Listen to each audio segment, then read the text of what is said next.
Hello, नमस्कार। क्या हाल है सभी के? अजीब सा दौर चल रहा है ना, है ना?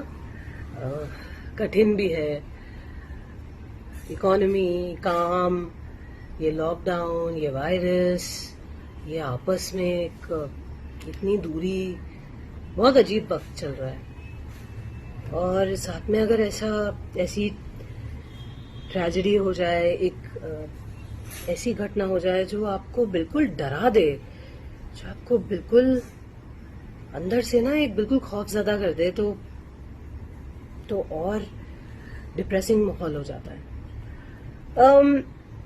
मैं ऑफ कोर्स आप जानते हैं कि इसका संदर्भ सुशांत सिंह राजपूत के संदर्भ में मैं ये बात कर रही हूँ, लेकिन मैं मेंटल इलनेस और सुशांत के बारे में उन्होंने ऐसा क्यों किया, इस बारे में मैं कोई टिप्पणी नहीं देना चाहूंगी, क्योंकि मैं नहीं जानती थी कि उन्होंने ऐसा क्यों किया। इसलिए मैं उनको वो रिस्पेक्ट, वो डिग्निटी जरूर देना चाहूंगी, क्योंकि हम सब उनसे बहुत इंस्पायर्ड थे। टीवी के वो एकमात्र ऐसे शख्स थे जिन्होंने टीवी से निकलकर इतना बड़ा मकाम हासिल किया अपने लिए। ना सिर्फ बहुत उम्दा कलाकार किए, बल्कि बहुत कलाकार कह रही हूँ, उम्दा किरदार किए, बल्कि बहुत बहुत बहुत उम्दा प्रोजेक्ट्स किए। जितने उन्होंने अलग अलग प्रोजेक्ट्स किए, मेरे ख्याल से बहुत सारे टीवी एक्टर्स ख्वाब में सोचते हैं कि यार ऐसा एक प्रोजेक्ट, ये मेरा ड्रीम रोल है। उन्होंने तो कई सारे किए ऐसे,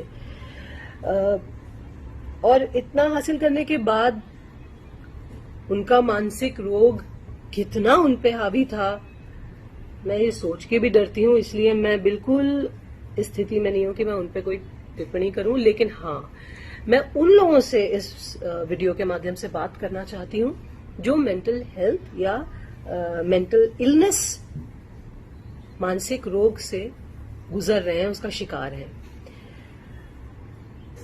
ये बहुत छोटे लेवल से स्टार्ट हो जाता है, बचपन से स्टार्ट हो जाता है। A child can be mentally ill, a child can be his mind can be corrupted. दिमाग की परतों में कई बार ऐसी मैल जम जाती है जिसे साफ नहीं किया जाता। वो जमती रहती है और फिर एक खूबसूरत, टैलेंटेड, एक स्किलफुल दिमाग को पूरा मटमैला कर देती है। मानसिक इलनेस यही होती है। बचपन में पता है, हॉस्टल में मुझे हॉस्टल में डाल दिया गया था और मेरा बचपन पूरा हॉस्टल में बीता है। लड़कियां रैगिंग करती थी, रात को उठा के बोलती थी, go get us something to eat, beg borrow or steal. तब मन करता था जान दे दूं। घर से बहुत प्रेशर आता था कि नंबर लाओ, पढ़ाई करो, वरना जिंदगी में कुछ नहीं होगा, फेलियर हो जाओगे। रिलेटिव्स, ये वो लोगों से कंपैरिजन होता था कि उसको देखो, शर्मा जी के बेटे को देखो, फलाने को देखो, तुम ऐसे हो। मन करता था जान दे दूं। अभी मैं देख रही हूँ कि हर कोई आपस में लड़ रहा है। एक तो कुछ भी होता है यहाँ हमारे देश में, या अच्छी चीज होती है तो लोग आपस में लड़ने लगते हैं। कोई दुर्घटना होती है, कोई ट्रेजेडी होती है तो लोग आपस में एक ब्लेम गेम करके जो चला गया है उसके साथ खड़े हो जाते हैं। लेकिन जो लोग हैं, जो गुहार लगा रहे हैं या जो बात कर रहे हैं, अपनी बात कहना चाहते हैं, उसको खूब ट्रैश करते हैं, लड़ते हैं, हेट, ब्लेम, ये सब शुरू हो जाता है। और हर चीज हमारे देश में पॉलिटिकल हो जाती है। कुछ भी हो, किसी के घर में कोई खाना बने तो उसका भी श्रेय या उसका दिस थिंग पॉलिटिक्स हो जाता है। और मैं ये कहना चाहती हूं कि जब एक सेलिब्रिटी, जब एक इतना इंस्पायरिंग, इतना चार्मिंग, इतना खूबसूरत इंसान जब विवश होके, अपने मानसिक रोग से विवश होके, या जो भी रीजन हो उससे विवश होके अपने प्राण हर लेता है, तो एक अजीब सी लहर, एक संदेश जो जाता है, वो बहुत घातक होता है उन लोगों के लिए जो शायद एज पे हैं, जो इतने परेशान हैं, जो बिल्कुल सुसाइड के एज पे हैं। उनके लिए ट्रिगर बन जाता है ये, क्योंकि लोगों को लगता है कि अच्छा, इतने महान इंसान ने ये किया तो हम भी कर सकते हैं। ये इस बात से मैं बहुत भयभीत हूं, क्योंकि मैं जानती हूं कि कितनी बार जीवन में मुझे ये ख्याल आया है कि नहीं यार, नहीं बस। आप बड़ी बड़ी फिल्मों की बातें कर रहे हैं कि वहां पॉलिटिक्स होती है, और आपको पता है छोटे छोटे सीरियल्स में कितनी पॉलिटिक्स होती है। जब मैंने अपने करियर की शुरुआत की थी, मैं बम्बई आई थी, मेरा सिलेक्शन हुआ था, ऑडिशंस दे के सिलेक्ट हुई थी, और मैं बिल्कुल, देखिए मैं किसी का नाम नहीं लूंगी, क्योंकि मैं सिर्फ आपको बता रही हूँ कि मेंटली कैसा इंसान को फील होता है। मैं किसी को पुट डाउन करने के लिए मैं ये वीडियो नहीं बना रही हूँ। जब मैंने अपने शुरुआती कुछ सीरियल्स में एंट्री की थी, तो ऑब्वियसली मैं लीड नहीं प्ले कर रही थी, अलग अलग कैरेक्टर्स कर रही थी। और आपको पता है, एक सीरियल की हीरोइन अपने आप को रानी समझती है, और वहां एक ग्रुपिज्म होता है और एक हायरार्की, मेरे मुंह पे बोला गया है कि देयर इज अ हायरार्की। तो तरह तरह के लोग हैं दुनिया में। आप दुनिया को कितना बदलने जाएंगे और कितना लड़ेंगे और ब्लेम गेम डालेंगे। जो भी हो रहा है, जो भी हम देख रहे हैं, जितनी ट्रेजेडी, जितना भी दुख है, उससे हम सिर्फ ये सीख ले सकते हैं कि हम सबसे पहली बात एक अच्छे इंसान बने, स्ट्रांग बने, हम कोई पॉलिटिक्स ना करें। प्लस हम ये याद रखें कि कोई रात के 3 बजे आपका फोन नहीं उठाएगा दोस्त। सच्चाई तो ये बहुत खुशकिस्मत हो गए कि कोई बिल्कुल जग के उठा ले और बात कर ले आपसे। मैंने एक फिल्म की थी ऑपोजिट जॉन अब्राहम, यूटीवी की फिल्म थी, यूटीवी के ही पार्टनर देवेन खोटे जी ने उसको डायरेक्ट किया था, और वो फिल्म रिलीज नहीं हुई। ऐसे और 2-3 प्रोजेक्ट्स हैं फिल्मों में जो किए मैंने, और वो रिलीज नहीं हुए। तब भी ये लगता था कि यार ये क्या हो गया। ऐसी स्थिति में जब आप इर्द गिर्द देखते हैं कि अरे इसने इतना काम कर लिया, उसने ये कर लिया, तो आपको अपने में ही दोष दिखाई देता है, और फिर ये लगता है कि यार this is not working, that is not working. लेकिन मैं ये कहना चाह रही हूं कि ये एक जीवन जो है ना, बस ये एक जीवन, यही सबसे बहुमूल्य है।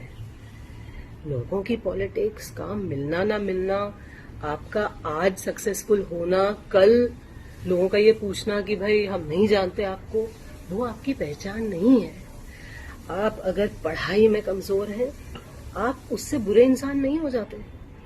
आपकी पहचान आपके नंबरों से, या आपके नंबर ऑफ मतलब एग्जाम में कितने नंबर मिल रहे हैं, या आपके सोशल मीडिया पे कितने नंबर हैं, फॉलोअर्स हैं, या आपकी फिल्मों ने कितने नंबर कमाए, या आपके टेलीविजन की टीआरपी में कितने नंबर आए, उससे आपकी वर्थ नहीं है। आपकी वर्थ उस जीवन से है जो आप क्रिएट करते हैं अपने मन की खुशी से, अपनी मुस्कुराहटों से, अपनी संतुष्टि से। So all I'm trying to tell everyone here is that please love yourself, क्योंकि कोई मसीहा किसी को बचाने नहीं आता। आपको सब अपना हीरो खुद बनना पड़ता है। B the hero of your life, of your story. जो चला गया हम उसके साथ खड़े हो जाते हैं, उसके लिए खड़े हो जाते हैं, लेकिन जब कोई जीवित रह के गुहार लगाता है, बात करता है, अब उसकी हम नहीं सुनते। हम कहते हैं अरे कोई बच्चा अगर रो रहा है, परेशान हो रहा है, एंगर इश्यूज हैं बच्चे को, तो हम कहते हैं जिद्दी है, इसके चांटे लगाओ। पिट पिट के ही बड़े हुए हैं ना हम सब, है ना। हम ये मिडिल क्लास गांव के बच्चे, हम तो खूब पिटे हैं टीचर्स से भी, पेरेंट्स से भी। तो जिंदगी फेयर नहीं है और दुनिया बहुत जालिम है हर जगह। मैं ये नहीं कह रही हूँ चेंज होनी नहीं चाहिए, ऑफकोर्स चेंज होनी चाहिए, ऑफकोर्स काइंडनेस होनी चाहिए, प्यार होना चाहिए, इक्वालिटी होनी चाहिए, ऑफकोर्स डिवीजन नहीं होना चाहिए, मेरिट पे मिलनी चाहिए चीजें। ये इसलिए नहीं क्योंकि आप किसी के बेटे हो या किसी के कुछ हो, लेकिन हर जगह ये है। मंदिर में भी आपको कनेक्शन लगाना पड़ता है तब वीआईपी दर्शन होते हैं, वरना 12-12, 24-24 घंटे लाइन में लगे रहना पड़ता है ना। स्कूल के एडमिशन के लिए डोनेशन से लेकर, अप्रोच से लेकर, कांटेक्ट लगाओ तब अच्छे स्कूल में एडमिशन होता है ना। ये सही नहीं है, लेकिन ये होता है। इन चीजों से, पॉलिटिक्स से, या कुछ लोगों ने, आपको पता है कितनी गंदी बातें मैं और मेरे जैसी बहुत लड़कियां ट्विटर पे देखती हैं, पढ़ती हैं अपने बारे में। आज सुबह मैंने पढ़ा, किसी ने ट्वीट किया था कि अरे तुम मर जाओ, नो वन केयर्स। ये लिखा था किसी ने और मैंने बस उस इंसान को ब्लॉक कर दिया, क्योंकि आपके हाथ में है, आपके ही हाथ में, कोई नहीं आएगा बचाने। कोई जो लोग कहते हैं ना कि अरे आई विल बी देयर, सब बिजी हो जाते हैं अपनी जिंदगी में। किसी को ये ख्याल नहीं आता कि अरे मैंने नहीं उठाया फोन या मैंने बात नहीं की तो ये इंसान शायद कुछ गलत ना कर ले। No one thinks like that. Be the hero of your life, be strong, love yourself. अपने से ऊपर किसी को समझना नहीं, अपने ऊपर हावी मत करना किसी को, लेकिन छोटे बड़ों के आगे प्रेम और स्नेह समेत झुकना जरूर, है ना। लेकिन घुटने मत टेकना, never give up, never, because ये दुनिया वर्थ इट नहीं है कि आप अपनी जान दे दें। तो प्लीज कोई भी लोग अगर स्ट्रगल कर रहे हैं, जूझ रहे हैं, मैं इतना ही बोलूंगी कि मैंने ये सारी फीलिंग्स महसूस की है और मैं उसमें से उबर के आई हूं। कई बार अभी भी स्ट्रगल करती हूँ, जब तकलीफ होती है, दुख होता है, लेकिन उबर के आने की कोशिश करती हूँ। उबर के आइए, क्योंकि कोई और बचाने नहीं आएगा। Fight, fight, never give up. और एक चीज और मैं ये कहूंगी कि सुसाइड ना, लोग कहते हैं कि ये मत कहिए कि सुसाइड कमिट किया, क्योंकि कमिट करना क्राइम होता है। मैं ये पूछना चाहती हूँ कि क्या ये क्राइम नहीं है जो आपने अपने साथ किया?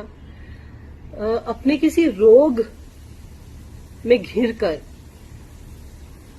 आप उस रोग को मारिए, खुद को नहीं। उस रोग को मारने की कोशिश कीजिए, हेल्प लीजिए, प्रोफेशनल हेल्प लीजिए, मगर इतने सुंदर व्यक्तित्व को खत्म कर देना तो एक क्राइम ही हुआ ना। प्लस जो रोते हुए बूढ़े माँ बाप रह गए पीछे, उनको इतना रुलाना क्राइम ही तो हुआ।